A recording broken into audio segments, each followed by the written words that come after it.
안녕하십니까. 나의 삶, 나의 보람, 아나운서 박영주입니다. 200불을 손에 쥐고 캐나다 이민 생활을 시작한 유학생이 성공한 사업가로, 이제는 문학가로 한인사회를 밝히고 있습니다. 캐나다의 중견 시인인 민초 이유식 시인이 해외 동포를 위해서 사제를 털어 문학상을 만들기도 했는데요. 민초 해외문학상의 설립자 이유식 시인, 오늘 나의 삶, 나의 보람에서 만나 뵙겠습니다. 안녕하십니까. 안녕하십니까. 만나서 반갑습니다. 고맙습니다. 예. 캐나다에서 오신 것은 언제입니까? 지난 11월 6일 날 들어왔습니다. 그러시군요. 예. 어디서 머무르고 계세요? 제가 강남에 조그마한 제 집이 있습니다. 아직 이쪽에 또 집이 있으시군요. 그건 이제 거기가 살면서 이제 노후에 다시 여기로 들어올까 하는 생각도 하면서 하나 거기에 이제 그 장만했는 집인데, 강남에 그 리센트 아파트라는데 그 새로 재건축한 데죠. 요번에 그 5번째 시집을 내셨어요. 아이고, 그 여러 가지 일 하시는 중에 시를 쓰는 것이 녹록지 않을 텐데 시집을 엮어내셨습니다. 먼저 이 시집 가운데 한 편을 들려주시면 이유식 시인이 어떤 분이다를 알 수 있을 것 같습니다. 한 편 골라서 좀 낭송해 주시죠. 감사합니다. 이 시는 충남 보령 육필 시공원에 11호 상제된 작품인데 5번째 시집에 나와 있습니다. 이걸 그럼 한번 낭송하도록 해보겠습니다. 시의 제목은 길 하나. 길 하나, 왔던 길 하나 있습니다. 가야 할 길도 하나 있습니다. 태양빛에 꽃을 피우는 길도 있고 나그네가 울고 떠난 길도 있습니다. 사랑도 하나의 길이련만 항시 가변하는 길 하나 있습니다. 찾아도 영원히 찾지 못할 길 하나 있고 나를 배신하고 떠나간 당신도 있습니다. 그림의 손짓하는 길 하나도 있고 천갈래 만갈래 찢어진 길도 있습니다. 당신이 간직한 길 내가 알 길 없고 내가 주는 사랑의 눈길 당신이 알지 못합니다. 억만겹으로 코팅된 심장에 빨간 장미꽃이 피어날 때 내가 당신께 주는 길 하나는 천상에서 피어난 눈물입니다. 이런 작품을 한번 올렸습니다. 길 하나요. 12에 있는 시라고요. 그렇습니다. 그 이번에 펴내신 시집이 이방인의 노래로 제목을 다셨습니다. 근데 이방자, 방자가 이상하죠.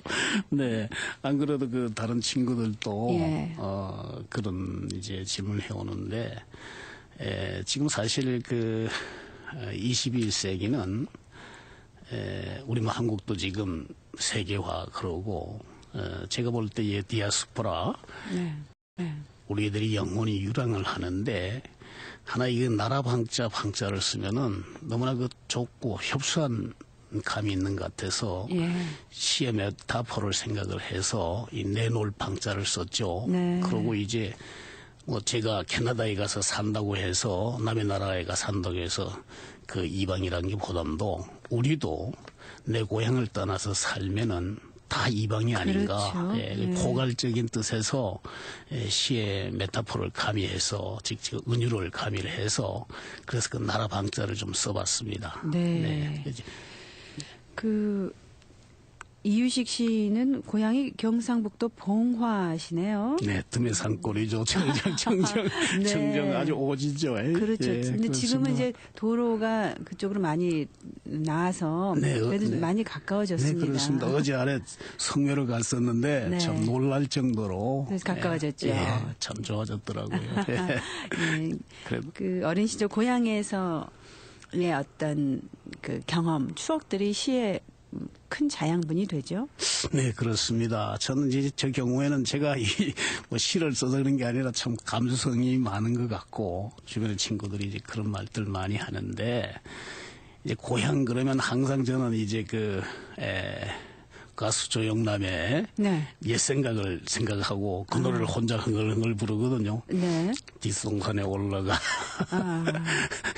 옛 친구 그립다 뭐 이런 것들 이제 그리고 이제 그래서 그 마을 사제라 그러는 데는 그 앞에 냇가가 흐르고 앞동산 뒷동산이 있었죠. 예. 이제 우리 정지용 시인님의 향수는 그저 제가 이래 볼 때 목가적으로 넓은 널헐 뭐 이런 식으로 흘러가지만은 저는 이제 그거보다도 제가 지금 그 국제 시인협회에서 2007년 라스베가스에서 그 국제 시인협회 신앙송 대회에서 그 향수 그러는 거는 저 작품은 목가적인 보담도 참 인생 이 유랑하는 거 그런 걸 제가 가미하면서 쓴 작품이거든요. 네네.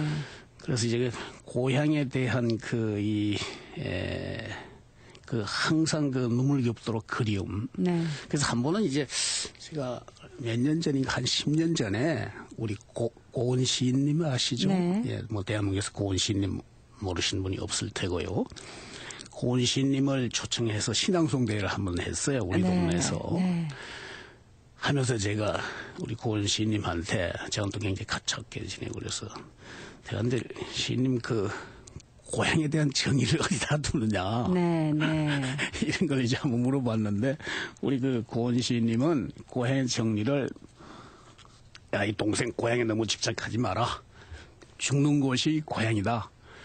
저는 여기서 죽으면은 여기가 고향이야. 네. 뭐 그런 말씀하셔요. 저는 보담도 어머니가 저를 낳아주시고 제가 뛰놀던 그 참말로 정지용 시인님 같은 그런 그 목가적인 시냇물 흐르고 참 이런 그 얼룩배기 소배기가 튀는 그런 것이 고향이 아닌가 항상 이제 그런 생각을 하면서 고향을 그린 시가 참 여러 편이 제가 있습니다. 예. 고향을 떠난 지 오래돼도 늘 맴도는 어떤 그렇죠. 그 영상이 그럼요. 있으시죠. 그렇죠. 예. 그리고 때때로 그것을 꺼내야 할 네. 그런 때가 있을 것 같네요. 네. 고향이 없으면 뭐 또 사실 삶의 의욕 같은 거 또 이렇게 고향이라고 한 번씩 가끔 찾아와서 참 선산에 성묘한다는 거. 네, 네. 제가 한 7, 8년 전이네요. 우리 그 조상들이 옛날에 조금 이제 밥줄 먹을 때 막 여기저기다가 조상님들을 막 산재해서 네. 시신을 안장을 했어요. 네. 그래서 벌써 한 6, 7년 전인가 전부 다 이제 그 한 곳으로 이제 가족 면주를 만들었죠. 한 곳에 모셨군요. 예, 우리 고향에다 선산에 예. 모시고 이번에도 가서 보이기에는 참 보람 있는 일을 했다. 네, 뭐 네. 저 우대하고 이렇게 저 아버지 뭐 이래 어머니 다 이렇게 제가 배울 수 있겠네. 네. 그래서 고향을 찾아오는 것 같아요. 뭐 제가 왔다 가는 걸 그분들이 알지도 못하겠지만 지 마음의 위로, 네. 삶의 어떤 그 새로운 힘, 네. 고향이 있기 때문에 나도 열심히 사는구나 뭐 이런 생각도 들고 네. 고향이라는 게 참 우리는 없어서 안 되는 존재 같습니다. 그럼 봉화에서는 그럼 언제 올라오셨습니까? 봉화에서 이틀 저녁 어제 아니요, 이 어린 시절에. 어진 시일 때 네. 그러니까 뭐 이 고등학교를 영주서 졸업하고요. 네. 그런 곧장 올라왔었죠. 예. 그리고 이제 그 학교를 서울에서 다니셨어요. 서울에서 예, 대학을 다녔었죠. 졸업하시고 뭐 강사로도 활동을 하셨고 네. 또 뭐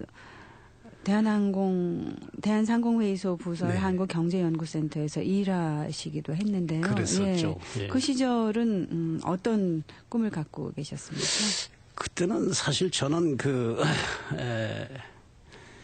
이 대한상공회의소라는 직장이 그때는 조금 지들이 들어가기가 힘들었습니다. 그렇죠. 입시 경쟁력도 치열하고 어떻게 이렇게 저렇게 하다 보니까 공개 경쟁을 시험을 쳐서 들어갔었는데 가서 이제 보이기에는 나름대로의 뿌듯한 보람 같은 것도 느꼈습니다. 네. 우선 뭐 조국의 경제 발전에 하나 일조를 하기 위해서 그때만 하더라도 이제 960년대 이쯤에 하더라도 경제연구단체가 별로 없었습니다. 네. 그래서 지들이 연구 보고서를 내면은 EPB라 그래서 경제기획원으로 들어가서 그게 이제 그 청와대로 들어가면 박 대통령이 검토를 하시고 했는데 그때 그 이제 지 생각에는 지 상공회의소하고 그다음에 이제 한국은행 조사부하고 전국경제연합회 조사부 그런 데서 이제 경제 발전을 위한 그 연구서를 많이 냈었죠. 네. 그 지들은 뭐 이제 경제연구 총서를 예를 들어서 앞날에 이제 뭐 어떻게 하게 되면 그때도 벌써 지들이 그 엔바이로먼트 문제, 환경 문제를 다루는 연구 책자를 만들어내고 그다음에 이제 경제 개발 2차 5개년 계획 그것도 이제 연구 총서로 만들어서 청와대로 보고하고 그때는 이제 그 제가 이래 보기에도 이 상공 우리 제2상공회에서 경제연구센터나 그다음에 한국은행 조사부 뭐 경제연합회 그런 게 세 개가 이제 올라가면은 총합하고 취합하고 좋은 거 지사 선택해서 경제정책이 입안이 된 적도 많았지 않았는가. 참 보람 같은 것도 느꼈었죠. 근데 이제 어떻게 경제단체 있다 보니까 여기저기에서 대학에 나와서 강의해달라 그런 데가 많더라고요. 그때는 석사학위를 가졌어도 요새 박사학위 이상으로 그 희귀성이 있었습니다. 그때만 하더라도요, 사실. 그래서 이제 거기에 나가는데 뭐 인하대학하고 홍익대학하고 뭐 다른 데도 또 나간 적이 있었습니다만 뭐 와서 좀 강의하더라 그래서 우리 또 그 경제연구단체 있겠네. 뭐 그 자기 일만 열심히 해놓으면은 위에서도 뭐 안 나가서 그 좋은 활동이라고 권장을 하고 그랬거든요. 그래서 이제 인하대학하고 이제 홍익대학에서 이제 한 2년 정도 이상 강의를 했죠. 지금 강의도 하시고요. 또 이제 경제연구소에 계시다가 뭐 관료로도 자리를 잡으실 수 있었는데 이제 캐나다로 가셨거든요. 어떤 이유가 있었습니까? 근데 저는 이제 그 학계가 참 마음이 있었는데 학계로 나가려고 이렇게 생각하니까 그때만 하도 요새 한국에서 뭐 있으면 토종 박사라 그러지 않습니까? 그때는 뭐 토종 박사는 그런 말도 없었고 외국에 나가서 학위를 받아가지고 와야 이게 뭔가 뭐 길이 열릴 것 같은데 잡을 수 있으리라. 그래서 이제 떠나게 됐죠. 가서 박사학위를 받기 위해서 가신 그렇죠. 거군요. 그래서 가서 한 3년간 그저 좀 열심히 하면 안 되겠까 하는 그 이제 제가 참 너무 그 세상을 몰랐었어요. 세상을 참 너무 몰랐었어요. 그리고 그때만 하더라도 나라에 돈이 없고 있어도 겁이 나서 못 가지고 처음 나가는 길이니까 이게 한 사람이 200불 가져가는데 그때 이제 외환을 관리했었죠. 국가에서 엄격하게. 굉장히 엄격했죠. 그게 뭐 해외 이민을 갈 때도 그러니까 그 상한액이 있어서 무조건 200불이었죠. 1인당. 200불. 저는 이제 뭐 지금 동서가 캘가리 대학에서 이제 원자 물리학 박사로 교수를 하셨는데 그땐 연구 초청이 가능했어요. 삼촌까지. 우리 집 친구하고 집 친구라고 했겠 누구냐고 그러는데 저희 부인이 전 맨날 집 친구라고 합니다. 뭐 친구 같이 살아가 있겠네. 우리 친구가 이제 그 자기 언니 있겠네. 뭐 안 가려고 아직 한다고 반대했죠. 울고 뭐. 근데 설득해서 3년만 있다 돌아온다. 학위를 받아서 오자. 3년만 있다 내가 학위를 받아서 들어오면은 한국에 대학에 와서 참 올바른 후진 양성을 할 수 있을 거다. 후진 양성 해보고 싶은데 대학으로 나가고 싶다. 그렇게 설득했죠. 그래서 저는 그 나갈 때도 주한 캐나다 대사관에서 3번을 리젝트를 당했습니다. 첫 번에 갔더니만 당신은 이 나라에서 필요한 사람이지 거기 가서는 밥도 못 먹고 살고 갈 사람이 아니다. 당신 뭐가 있냐 말이야. 생각해보고 다시 오라. 그때 이제 요새 한국일보 13층에 있었죠. 요새는 어딘지 모르겠습니다. 그래서 한 달 동안 뭐 생각해보고 다시 오라. 2달 또 생각해보고 다시 오라. 3번째 가서 결심이 확고함을 밝히셨고요. 제가 학과다. 꼭 가야 되겠다. 가서 하여튼 뭐 저 자신을 위한 것도 있지만은 나라를 위해서. 그러니까 인류를 위해서 봉사할 수 있는 길을 한번 찾아보겠다. 네. 이런 식으로 이제 했더니만, 예, 정그릇하면 가라고. 우리 캘가리에는 이제 그 스탬피드라고 이제 7월이 되면 캘가리 시의 축제가 있거든요. 예.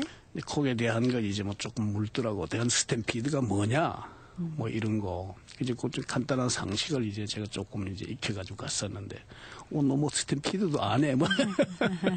어디하고 그러는 건데요. 그래서 이제 3번 만에 이제 승낙을 받아서 가게 됐었죠. 네. 정말 200불을 가지고 캐나다로 가셨는데, 공부를 그럼 하신 건가요? 못했죠. 200불 가져는 600불이었는데, 네, 이제 우리 집 부인하고, 친구하고 저하고 이제 1살 된 딸하고 네, 세 식구. 세 식구가 이제 600불 가지고 갔는데 그때 이제 집 친구가 임신 4개월인가 그랬어요. 아, 네. 그런데 이제 딱 도착하고 딱 여장을 푸이께네 280불인가 남더라고요. 네. 참 기가 막히죠 뭐. 그래서 이제 동서집에서 이제 한 2달간 그냥 있는데 웬 지금 그 동서집에서 아침 저녁 동화 있죠. 동료 네. 나리 개나리 학교종이 땡땡 친다. 그게 틀려오면은 밑에서 혼자 얼마나 울었는지 네. 이거 왜 왔느냐 말이야. 내가 여기 왜 왔느냐 내가 막막하더라고요. 네. 동사하고 상의해봤더니 여기도 지금 박사가 미어지는 상태로 오고 박사 따서 지금 미스터리가 공부를 해서 박사 따가지고 가자면 자기가 보기에 암만 빨라도 5년 내지 7년을 잡아야 되는데 네. 전 또 머리도 좋지 않고 공부도 못하거든요. 그래서 그걸 어떻게 감당하고 식구들은 어떻게 하겠느냐요. 네. 그래가지고 참 많은 고민을 했었죠. 그러다가 그걸 좀 깊이 생각을 하라고 동서가 어드바이스 많이 주더라고요. 가만 생각했기에 참 막연해요. 돈은 200몇십 불 남았죠. 동서 집에 사모 신세 질 수 없죠. 그래서 이제 아파트를 얻어가지고 나오기에는 아파트 월세가 180불인가 그래요. 네, 이게 네. 100불인가 70불인가 남더라고요. 그때 제가 200불 인생이라고 시도 쓰고 그랬었는데 네. 그때부터 시를 쓰기 시작했죠. 뭔가 어디 정신에 안정을 찾아야 되겠다는 데서 네. 그래서 200불 인생이라는 시도 쓰고 했었는데 있어 보니까 막연해요. 그렇죠. 그리고 7월 28일 날 들어갔는데 요새하고 이제 일기가 달라서 9월 2달 정도 동서집에 있다가 9월경에 나와가지고 아파트 180불 주고 얻어야 나왔기엔 돈 한 100불 정도 남았는데 집 친구는 이래가지고 일 못하죠. 자꾸. 네. 그렇죠. 직장이란 건 참 구하기가 어렵죠. 힘들고 예. 일 같은 일은 너무 찾을 수가 없고 참 난감했죠. 그때까지만 하더라도 어떻게 공부를 좀 계속 해볼 수 없나 하는 생각을 많은 망설임을 가지고 참 이렇게 노력을 해봤는데 깜깜하더라고요. 네. 당장 우리말로 참 목구멍이 포도청이라 그러는데 굉장히 난감했었죠. 예. 민초 해외 문학상의 설립자인 이유식 시인과 함께하고 최근에 5번째 시집을 내신 민초 해외 문학상의 설립자인 이유식 시인 만나고 있습니다. 청운의 꿈을 안고 떠나간 캐나다에서 이제 방을 얻고 100불 정도 손에 쥔 그 막막한 상태에서 이제 결심을 하신 건데요. 그러면 어떻게 생계를 이어가기로 길을 정하신 겁니까? 그때요. 아까 얘기가 100불 정도밖에 안 네. 남았다 그랬지 않습니까? 근데 취직할 길도 없고 좋은데 직장은 영어가 우선 이 컨버세이션이 안 되지 않습니까? 네. 그런 문제가 있고 그래서 이제 그때는 그 캐나다 이민성에서 가서 이제 영어를 배운다고 신청하게 되면은 네. 생활비하고 뭘 줬어요. 예. 뭐 몇 달간 영어도 공부를 하면서 ABCD부터 이제 비동사부터 이제 가르쳐주는 이제 그런 프로그램이 있어서 그때는 캐나다가 참 잘 살 때였고 굉장히 참 사람들이 적극적인 이민 정책을 펼 때. 예, 그렇죠. 사람 많이 이제 데리고 올라고 애를 쓰고 그럴 때인데 갔더니만은 뭐 손톱도 안 들어가요. 나는 뭐 이렇게 전 또 처음이고 모르고 하였겠네. 네. 뭐 한국에서 뭐 경제에서 일했다. 네, 그다음에 네. 또 뭐 대학원을 나왔다. 석사기를 가졌다. 그다음에 뭐 대학에서 강의를 했다. 네. 뭐 이렇게 이제 그대로 진솔하게 써가지고 갔었죠. 내용도 네. 모르고.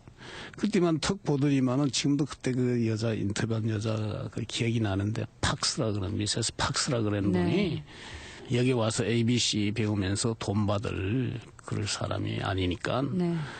뭐 아주 단호히 거절하더라고요. 그러면서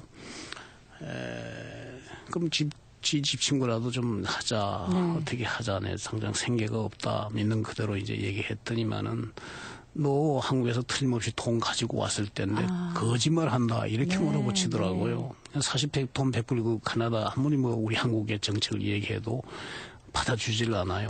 제가 울면서 호소를 했죠. 진실이다. 살려달라. 근데 이 팍스라 그런 분이 이제 우리말로 하면 고등교육청의 어드밴스 에듀케이션이라고 거기에 스카트 장학관한테 추천을 써줄 테니까 가보라고 네. 그러더라고요. 그래서 이제 그 양반이 써서 하면 스카트 장학한테 보낸 것 같아요. 그래서 스카트 장학관이 전화가 와서 인터뷰를 하자고. 전 뭐 영어는 뭐 지금도 그렇지만 옛날에도 뭐 엉터리 영어고 그렇지만 브로큰 영어로 간단한 건 이제 제가 얘기했거든요. 그래서 와서 뭐 인터뷰 하자고 그렇게 이제 연락이 왔더라고요. 이제 찾아가서 이제 뭐 이제 인터뷰했죠. 네. 같은데 뭐 그렇게 그때 초련에 고생한 사람들 이름 하나도 잊어버린 게 없습니다.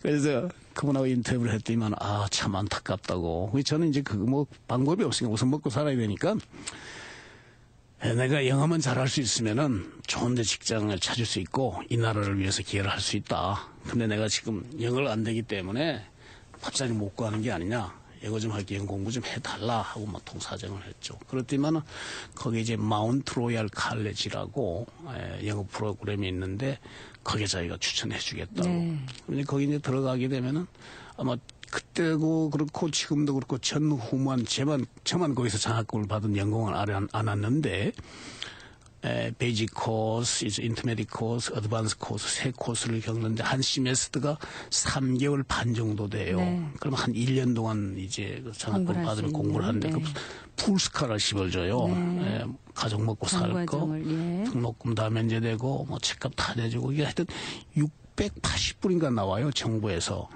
그러면 지 680불 받으면은 집세 뭐 170불, 180불 내고 전기세 까도서 내고 하면 한 반 이상이 먹고 나면 반 이상이 남아요. 네. 담배 한 가게 8센트, 15센트. 그때 예, 예. 그리고 빵 할로 예. 7센트, 6센트 예. 그랬거든요. 예. 36년 전에.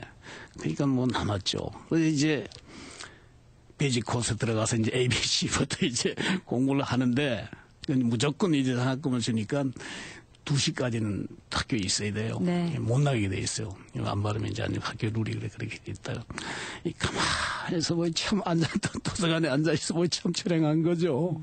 뭐 길이 방향이 없지 않습니까? 내가 공부를 이런 식으로 해가지고 뭐 학기 딴다는 건 참 싹시 놀았고 어떤 길로 가야 될까 하고 참 많은 망설임도 하고 고민도 했죠. 저는 이제 항상 제대로 생각이 남자가 이 세상에 태어났다가 뭔가 뜻을 한번 이루고 가고 싶은데 무슨 뜻을 이루냐. 이제 혼자 생각이 3가지 방향을 혼자 생각을 했어요. 네. 그게 이제 뭐냐면은 무역을 하든가 그다음에 이제 부동산을 하든가 네. 정치를 하든가 그 3가지 중에 한 가지 길로 나가서 성공만 하면은 이 세상에 나왔던 보람이 있겠다 이런 생각들 같은 걸 가끔 했거든요. 네. 근데 딱 가보니까 뭐 정치한다는 꿈은 그렇죠. 사실 뭐 완전히 막혀 있고 백그라운드 없고 완전히 없지 않습니까? 그래서 그럼 접자. 그러면 내가 무역이나 부동산을 해야 되겠는데 그때부터도 그 어릴 때도 저는 생각이 그 두 가지 방향에서 돈이 있으면은 부동산을 한다. 돈을 벌 길이 뭐냐 이렇게 무역하고 부동산하고 압축을 하면서 이제 공부하는 거하고 색을 놓고 저울질 하다가 그 학교를 그 기초반도 지도를 안 했어요. 한 네. 1개월 라인 댕겨다가 다 접자 뭐 이런 생각을 했어요. 네. 전 그때 공을 포기할 때 많이 울었죠. 포기하고 이제 장사길로 들어섰죠. 장사를 하셨고. 네, 처음에 장사를 했죠. 네. 이제 행상을 했습니다. 네. 네, 행상을 하면서 이제 그때만 하더라도 이 유화라 그러는 거 오일 페인팅 있지 않습니까? 네, 네. 베이커닝 그게 네. 아주 그냥 뭐 대성했습니다. 예. 캐나다에서요? 예, 뭐 캐나다 북미가 전체 그랬습니다. 네. 이 벽이고 호텔이고 어느 방이고 유화 오일 페인팅이 한 점 없으니까 거기에 들어가질 않는다 그랬어요. 네. 방이고. 이제 그래서 이제 유화를 수입을 해서 행상을 하면서 이렇게 하는데 그 장학금 신청했는 건 곧장 나오지도 않고 시메스터가 있기 때문에 금방 뭐 불러서 뭐 돈 주고 공부하라 그러지도 않고 그래서 이제 그 기간 한 3개월 동안은 제가 일을 했어요. 네.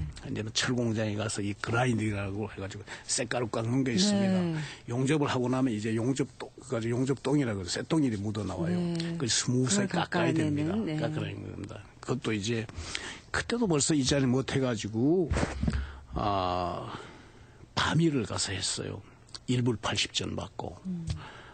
그거 뭐 고통이라는 건 참 말할 수 없죠. 네. 그렇게 한 2개월인가 하는데 옆에서 일하던 친구가 이 크레인이 쇳덩거리 물고 가다가 팍 떨어졌어요. 크리만 옆에 친구가 죽은 거예요. 불과 한 3m 사이에. 아이고, 막 그때 이게 아니다. 내가 여기 죽으러 왔나. 그날로 사표를 냈죠. 네. 그때 이제 같이 일하던 분이 이제 그 성백 씨라 그런 그 전도사였는데 제가 그만두고 있겠니 이 양반이 막 자꾸 이래서 안 된다고 당장 먹고 살 길이 없는데 왜 그만두느냐. 이런 일이 자주 일어나는 것도 아니지 않느냐. 네. 그래서 제가 그랬어요. 성 선생님, 지금은 이 양반이 연기려가지고 아주 큰 선교 사업을 하고 있습니다. 목사가 돼서 아주 훌륭하신 일을 하신 분이죠. 네. 예, 그분이 막 참 저를 굉장히 걱정했고 그만두고 나올 경우 근데 공장에서 사람이 죽고 있겠네. 그냥 공장 문 닫아버렸어요. 그날 닫고 이제 우리 성백희 그 전도사님 집에 가서 뭐 기도하면서 라면 삶아 먹으면서 뭐 그만둬서 안 된다. 이제 우리 영주고등학교 선배가 하나 박형수 씨라 그런 분이 있었는데 그분이 이제 그 추천해가지고 거기 들어갔었는데 그 셋이서 뭐 한사코 말인데 하여튼 제가 그만뒀어요. 나와가지고 죽으러 온 게 아니다. 아니면 뭐 하여튼 어쨌든 간에 하여튼 한 순수한 오기고 용기죠. 그만두고 이제 한 보름간 집에 들어앉아 있어 보이겠네. 막연한 거지. 뭐 돈 다 떨어졌고 학교에서 연락도 없고 그래서 이제 뭐 신문을 보고 이제 잡을 찾아 나간 게 이제 그 캐비넷 공장을 찾아갔었죠. 네. 이런 책상 만드는 겁니다. 네. 지금도 여기는 짐이라 그러는 그 포면이 어떻게 혹독하게 일을 시키는지 참 고생했어요. 네. 막 큰 톱밥 가루 먹고 뭐 생겨는 그런 일은 저도 안 해봤는데 그러시겠죠. 농촌에 살아도 예. 그 고생을 하고 있는데 그 우리 동석께서 대학교 사신 분 전화 와서 미스터 이거 언제 신청했느냐? 뭐 그렇게 됐습니다. 지금 말이야 당장 내주부터 대학에 와서 불스까라 싣고 밥 공부하라 그런다고 말이야.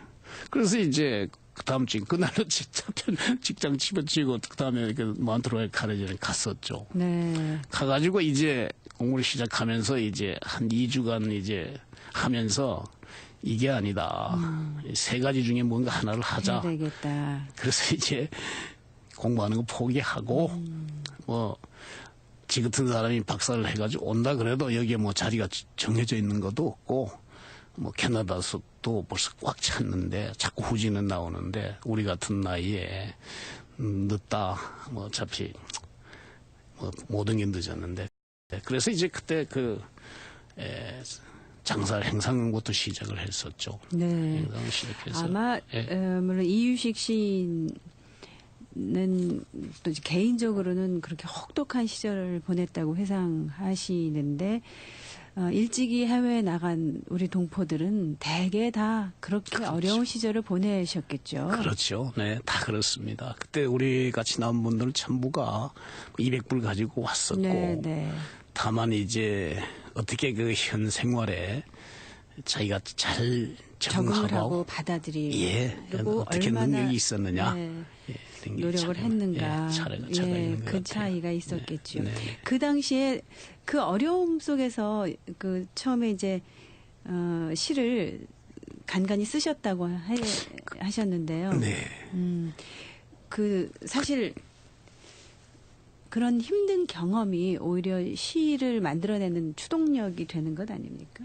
네, 그럴 수도 있겠죠. 그때 이제 200불 인생이라 그런 시를 네. 써가지고 우리가 뭐 신문에다 발표했더니 먼저 온 뭐 한 몇 개월 먼저 친구 왜 당신을 다 이 베끼는 다 보이는 이런 걸 작품을 쓰느냐고 아예 왜 그러냐고 뭐 충고를 하고 그러다가 저는 그랬죠. 시라는 거는 진솔성이 있어야 독자한테 공감이 가는데 내가 거짓의 문학을 한다면은 모르지만은 내가 뭐 문학을 한다는 것도 아니고 내 마음에서 우러나오는 글을 쓰는데 시라는 게 또 그런 거고 그때는 이제 그런 막연한 생각을 하면서 이제 작품을 썼었어요. 네. 쓰다가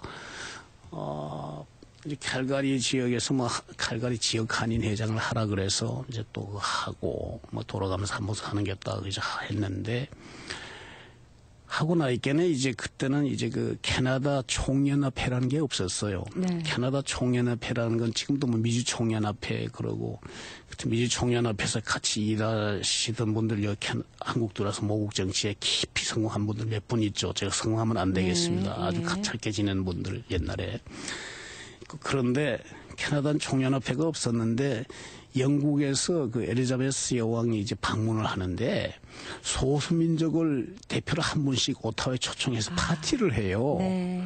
그런데 우리는 각 지역 한인에만 뭐 20개가 이렇게 분산돼 있을 뿐, 있고 네. 이 캐나다를 연합회가 없어서. 교민을 대표하는 그런 그 장이 없는 거예요. 그래서 그때 제가 지금도 기억도 나지만 대사가 한병기 예. 대사님이었어요. 이 86년도, 87년도네요. 그래서 그 한 대사님이 전화가 왔더라고요. 서부 쪽에는 이 회장이 좀 노력해주고 동부, 중부 뭐 이래가지고 한 5분이 창립을 좀 해서 우리 교민에도 누구 대표자가 있어야 될 거 아니냐. 대사관에서 그런 걸 이제 방향 제시도 하고 우리도 그걸 공감을 느끼고 있던 차였죠. 예, 예. 그래서 이제 모여서 이제 오타와에서 대사관이 오타와에서 그때 우리 한병기 대사님 수고 많으셨어요. 우리 네. 격려해주고 뭐 그것도 한병기 대사님은 누굽니까? 저 박정희 대통령이 그때 사위였지 않습니까? 그러니까 1987년에 캐나다 한인 총연합회를 창립하신 거군요. 해가지고 예. 이제 하면서 부회장하고 뭐 이사장하고 이제 체계 그러니까 전 사무 양보하면서도 제가 회장까지 했어요. 네. 근데 꼭 그것도 투표 경쟁해서 근데 지금 총연합회 회장이라 그러는 거는 우리 캘가리는 인구가 없기 때문에 참 그 나오기가 힘들죠. 서부 쪽은. 예, 되게 예. 토론토 쪽 동부 쪽에 우리 뭐 저기 교민들이 많이 사는 데가 지금 토론토에서 한 20만 살고 있지 않습니까? 10한 7, 8만 명 그쪽. 네. 그쪽에서 그래서 이제 했는데 예. 어느 정도 경제적으로 안정이 되신 후에 이제 캐나다 그 이민 사회를 위해서 이제 일을 하시게 됐군요. 네, 예. 네. 나의 삶 나의 보람 민초 해외 문학상의 설립자이신 이유식 시인과 함께